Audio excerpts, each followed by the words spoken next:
The objective today is to explore the requirements to set up basic network communication. So in terms of a table of contents, we'll first talk about what makes a network, then we'll talk about access to a network, the physical and software components, then steps versus layers. This might be a confusing part, especially after you watched my OSI video. And then we'll finish the lesson by imagining you are going to have coffee with a data knot one day. A data knot is a cool term. I listened to a podcast called The Data Knots, and they talk about networking things in a really top to bottom kind of way. So I feel like anybody, despite your level of sophistication in networking, can understand it. But the big goal, the big idea here is that you'll learn the terms that these people are using so you can maybe hold your own in a conversation with someone. So first of all, what is a network? Anytime two or more computers are connected to each other, we have a network. And what do I mean by connected with each other? I mean they can send and or receive data from each other. Now to create a network, all you need is a network card. So these cards can have an Ethernet that is like a cat cable port to it, or it can just have some sort of antenna. And these antennas are sending and receiving radio waves. So here's a laptop where this is the network card, and it's connected to an antenna that goes around the laptop. Now, antenna is not the only choice. Earlier I said you can have an Ethernet or a Cat 6 cable connecting to the laptop. We call these an RJ45 ports. The cable is Cat cable, like Cat 5, Cat 6, and the port is RJ45 because the connector is an RJ45 connector on the Cat cable. Confusing? You'll get it. This is the part called the PCI connector. It's 32 bits on this one.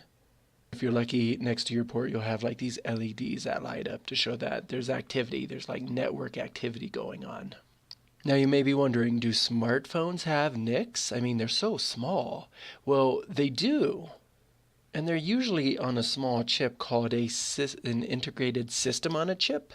And this includes both a radio for cell phone and data communication over Wi-Fi.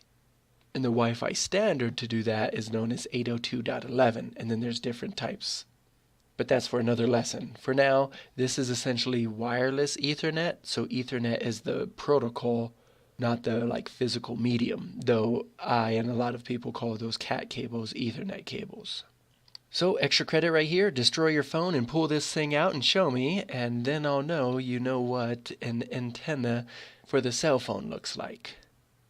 Let me jump right here. Apple even has a patent for their antenna because it goes around the outside like this.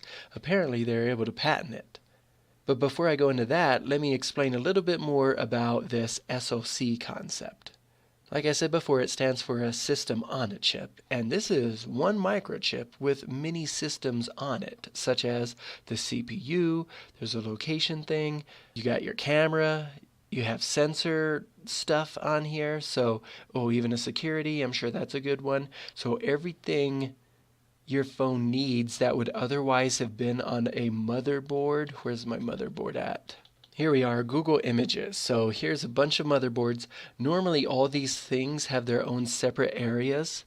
Okay, let me pick this one here. So you have your CPU here. Over here is the PCI, so that's where that network card normally would go on a motherboard.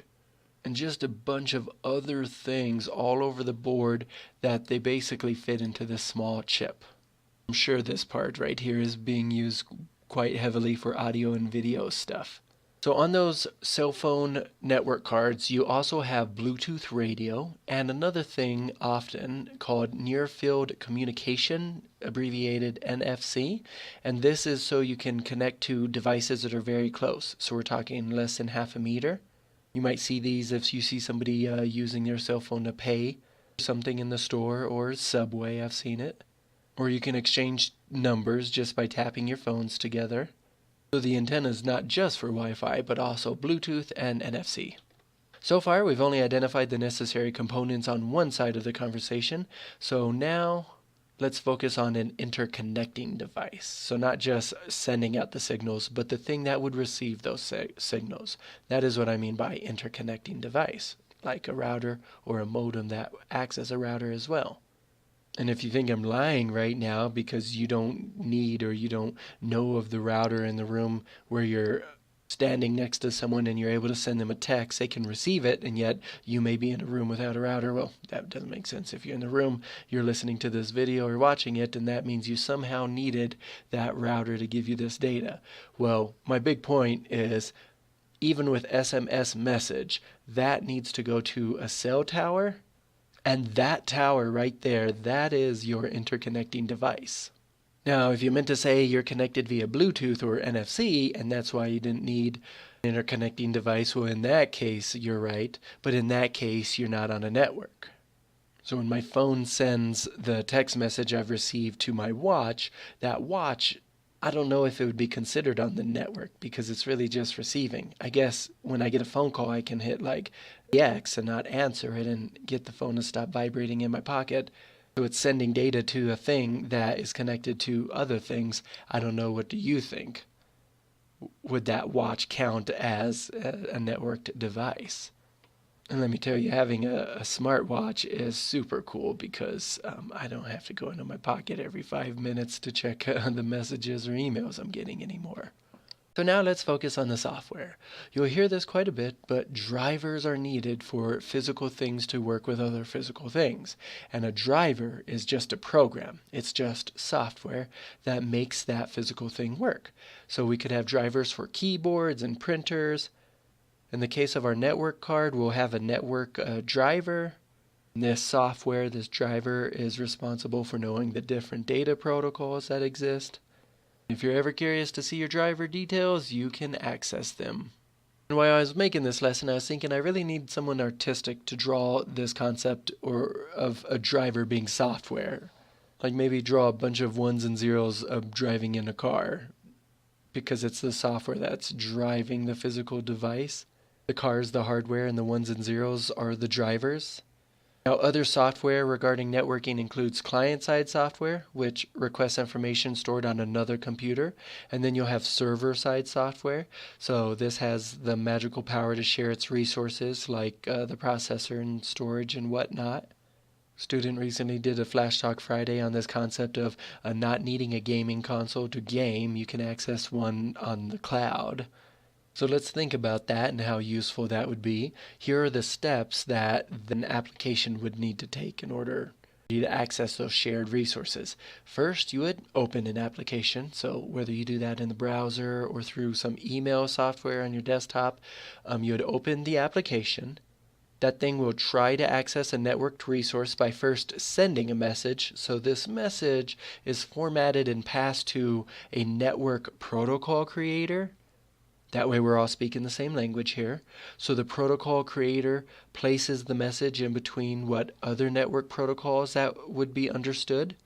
Once it's all wrapped up in that nice package, it's sent to the network driver. So now this software sends a request to the network card, and the data is converted into the type of signal the card will use, whether that signal is a radio wave or an Ethernet cable like a Cat5 cable. Depending on the medium, the network card will know how to do that. Here's another way to look at what I just said, but this time I include the server. So first the user uses the application, then it goes to the network software, and then that sends it to network protocol to get wrapped up in that nice package. Then the network interface card figures out what medium to use. It goes through that medium and then all the way back through those levels to the receiving machine. So what are the steps a computer has to go through before a message even leaves its device? See here, we're exploring the requirements to set up basic network communication. And to be a little more specific about the protocol I'm referring to, when I say networking protocol, I'm talking about something that'll probably look very familiar to you, TCP/IP. So the data being sent or received also includes two locational addresses, a logical one, that is the IP, and a physical one, which is a MAC address. All of this is what I mean when I say networking protocol. In case you had forgotten, think of the logical address as the zip code, and the MAC address is like the street address. And if you're curious, how does the MAC address get created? Well, the manufacturer of that thing is the one responsible for creating those. So here's a really cool tool I hope you have a chance to work with. So I like to imagine all these ones and zeros in one very, very long line, so bit after bit after bit, and then I think of like the system's clock, the clock on the motherboard that is, just reading each bit, though we've talked about 32-bit and 64-bit operating systems, so the idea that it's reading sets of bits at a time kind of ruins my imagination when I was saying I just think of them streaming as, one after the other. So this is Wireshark, a tool you'll become very familiar with. And here's your source and destination IP addresses. There's just a lot to look at here, but let me just stop so you have a chance to digest the point, just exploring requirements for basic setup. Just know that we'll go into this later. And look at all our hexadecimal numbers right here that translate into either ASCII values or dots, meaning something that's not ASCII. How many packets are being displayed? 2 of them. So there's 1 packet and 2 packet. So just real quick, what does Wireshark show you? And remember from previous lessons, we're talking about packets or frames being roughly 1500 bytes. Computers are sending these chunks of ones and zeros at bursts.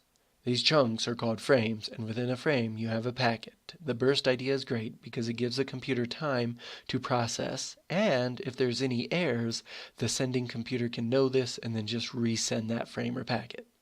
Very interchangeable, these two words, but typically the person actually means to say frame. So how do computers know if there's an error? Well, they have an error checking code for each frame. This is similar to the checksum idea that we talked about in class when we were going over like barcodes and how those work. I'll try to link to the video at the end of this one for that lesson. Now, if you ever find yourself having coffee with a networking person and they use a super cool word like encapsulation, just know that all that means is you have this chunk of data along with the source and destination addresses. This term encapsulation is just the process of adding those addresses, so information added to the front or the beginning of the data is called a header, and we talk about headers quite often. That's the end of the lesson. What type of IB attribute was this lesson like? And here we go. Everything I've taught you, imagine you're sitting down and you're eavesdropping on 2 guys having coffee, maybe 2 data nuts having coffee. I want you to be as creative as possible here and explore a possible dialogue that they could be having with any of the following words. There's no minimum or maximum here. I'd be impressed if you're able to get there's my challenge, if you can get all these words into the dialogue. I really just want you to explore the meaning behind these words, thus exploring the requirements to set up a basic network anywhere in the world.